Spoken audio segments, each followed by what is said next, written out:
তাহলে আমরা দুজন একটু বাইরে গেলাম, তুমি থাকো বাসা। হ্যাঁ বাবা, হ্যাঁ, আমার কিছু টাকা লাগবে, আমি কিছু ঔষধ আনবো আর একটা চশমা কিনবো। টাকা লাগবে মানে? তুমি কি বলো না বলো বুঝতে পারছি না। যাচ্ছি একটা সুন্দর কাজে, ভালো কাজে, তুমি বলছো টাকা লাগবে। আচ্ছা তোমার কি টাইম সম্পর্কে কোনো সেন্স নাই যে কোন সময় কোন কথাটা বলতে হয়? তুমি দেখছো যে বাইরে যাচ্ছি আমরা একটু গোছগাছ করে, এর মধ্যে তুমি বলছো হুট করে টাকা লাগবে। আচ্ছা মা, তোমার তো বয়স হয়েছে তাই না?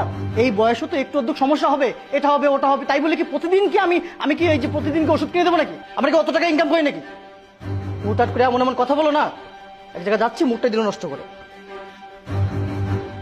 আচ্ছা ঠিক আছে, এবার রাখো। ঠিক আছে চলো। দাঁড়াও, মানি ব্যাগ দাও। মানে কি হবে? মানি ব্যাগটা দাও, তোমার কাছে আমি মানি ব্যাগ চাইছি, মানি ব্যাগ দাও।